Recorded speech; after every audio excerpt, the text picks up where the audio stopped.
Wilujeng pepanggihan malih para sedulur lan sederek ingkang sami katresnan. Pada pertemuan ini kita akan sedikit mengulas tentang kedatangan Raden Katong dan Tumenggung Seloaji di bumi Wengker. Terjadinya konflik antara Ki Ageng Mirah dan Ki Ageng Honggolono membuat beliau sangat prihatin. Sekalipun Ki Ageng Honggolono, Ki Ageng Kutu, dan Ki Ageng Mirah sama-sama berasal dari Majapahit yang datang ke Wengker atau Ponorogo secara bersamaan, dan ketiganya merupakan teman akrab, bahkan melebihi dari saudara kandung menurut Supanto. Namun konflik tersebut dijadikan alasan oleh Ki Ageng Honggolono dan Ki Ageng Kutu untuk memutus hubungan persaudaraan dengan Ki Ageng Mirah. Bahkan Ki Ageng Mirah dianggap sebagai musuh bebuyutan. Situasi yang serba prihatin dan susah tersebut tidak membuat beliau patah semangat. Beliau tetap sabar dan tawakal serta selalu berdoa kepada Allah Subhanahu wa Ta'ala agar beliau selalu mendapat petunjuk dan perlindungannya.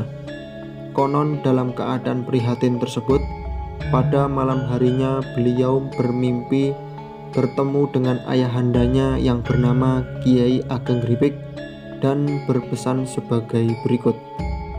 Mirah, ojo kok susahake patine anakmu, ojo sumelang pikiranmu, sedelo maneh kowe bakal ketekan satriya loro, utusane ratu. Yen kowe manunggal karo, bakal kepenak uripmu, ketekan apa kang dadi gegayuhanmu, gampang anggonmu mancarake agama lan bangun negara. Kedatangan Raden Katong ke Ponorogo memiliki dua misi utama, yaitu misi politik dan misi agama. Pertama, misi politik, yaitu untuk mendirikan pemerintahan di bekas wilayah Kerajaan Wengker yang pada saat itu dikuasai oleh Ki Ageng Kutu. Kedua, misi agama, yaitu untuk menyebarkan agama Islam terutama terhadap penduduk Wengker.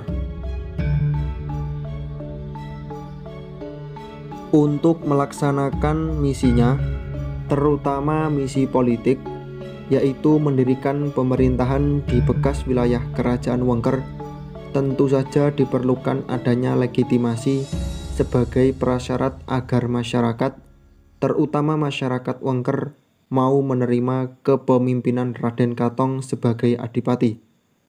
Dalam hal ini, legitimasi mempunyai pengertian keyakinan dari pihak anggota-anggota masyarakat untuk menerima dengan baik dan mentaati penguasa serta memenuhi segala tuntutan dari sang penguasa. Pada masa kerajaan Hindu, Buddha, dan Islam, seseorang bisa tampil sebagai raja, adipati, atau penguasa daerah jika memenuhi legitimasi sebagai berikut. 1. Legitimasi genealogis. Legitimasi genealogis ini dipenuhi oleh Raden Katong. Dijelaskan bahwa Raja Majapahit Prabu Brawijaya V mempunyai beberapa orang istri, di antaranya Putri Bagelen yang nantinya menurunkan Joko Piturun atau Raden Katong, sedangkan adiknya yang bernama Raden Joko Jaran Panolih menjadi adipati di Sumenep, Madura. 2. Legitimasi spiritual.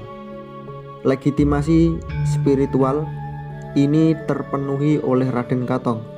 Terbukti, pertama, setelah Raden Katong memeluk agama Islam, beliau juga meminta restu kepada Ki Ageng Mirah sebagai ulama penyebar agama Islam di Wengker yang diperkuat dengan ikatan perkawinan politik antara putri Raden Katong yang bernama Putri Pembayun dengan putra Ki Ageng Mirah yang bernama Kiai Ageng Ali. Ikatan perkawinan tersebut tentu saja menguntungkan kedua belah pihak. Bagi Raden Katong, wibawa politiknya dalam kerangka politik patrimonial yang tradisional bisa stabil sekaligus menambah kepercayaan rakyatnya terhadap agama yang dipeluknya. Sedangkan bagi Ki Ageng Mirah dapat menambah sinar karisma keagamaannya di hadapan masyarakat dan sekaligus sebagai legislasi dalam rangka penyebaran agama Islam di daerah Wengker. Setidak-tidaknya perkawinan tersebut menjadi modal bagi kedua belah pihak untuk bersama-sama mensukseskan misi dan tujuannya. Kedua, menurut Purwowijaya Jilid 2, gelar Bathara yang disandang oleh Kanjeng Panembahan Bathara Katong pada waktu menjadi adipati adalah pemberian dari Sunan Kalijaga. Peristiwa tersebut mengandung arti bahwa Raden Katong juga mendapat restu dari Sunan Kalijaga untuk melaksanakan misinya sebagai adipati di Ponorogo. Gelar Bathara dimaksudkan sebagai kompromi antara ajaran Islam dan Hindu. 3. Legitimasi yuridis. Legitimasi yuridis ini berupa pengangkatan Raden Katong sebagai adipati di Wengker oleh Raden Patah sebagai penguasa kerajaan Islam Demak. Menurut buku Purwowijaya Jilid 1, sebelum melaksanakan tugasnya, Raden Katong yang ditemani oleh Ki Ageng Mirah dan Tumenggung Selowaji melakukan sowan atau menghadap ke kerajaan Islam Demak yang dipimpin kakaknya lain ibu, yaitu Raden Patah. Peristiwa ini memberi petunjuk bahwa pertama, Raden Katong meminta restu kepada Raden Patah untuk melaksanakan misinya, yaitu menjadi penguasa di daerah Lungguh yang diberikan ayahnya, yakni di bekas kerajaan Wengker atau Ponorogo. Kedua, secara tidak langsung Raden Katong mengakui Raden Patah penguasa kerajaan Islam Demak sebagai atasannya. 4. Legitimasi magis mistis. Legitimasi magis mistis merupakan legitimasi yang dihubungkan dengan kekuatan supranatural. Biasanya dilakukan melalui semedi untuk mendapat kesaktian, wahyu, atau bantuan dan dukungan dari makhluk gaib. Legitimasi magis mistis ini juga dilakukan oleh Raden Katong, yaitu sewaktu beliau akan melaksanakan tugas untuk mendirikan Kadipaten Ponorogo. Beliau bersama Tumenggung Selowaji dan Ki Ageng Mirah melakukan semedi di Gua Segolo-golo untuk meminta dukungan dan bantuan dari Jayadipa dan Jayadrono, yaitu manusia yang sudah menjadi siluman atau makhluk halus, termasuk pula meminta dukungan dari Raja Jin yang disebut Samber Nyawa dan Patri Nyawa. 5. Legitimasi benda-benda pusaka. Setiap raja atau kerajaan pasti memiliki benda-benda pusaka yang dianggap sakral atau keramat yang melambangkan kekuasaan dan kebesarannya. Legitimasi ini juga dilakukan oleh Raden Katong.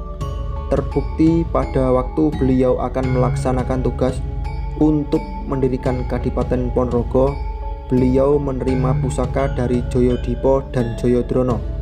Kedua tokoh tersebut merupakan utusan Raja Majapahit, Prabu Brawijaya V, yang diberi tugas untuk menyerahkan 3 buah pusaka Majapahit kepada Raden Katong sebagai pewaris tahta kerajaan Majapahit.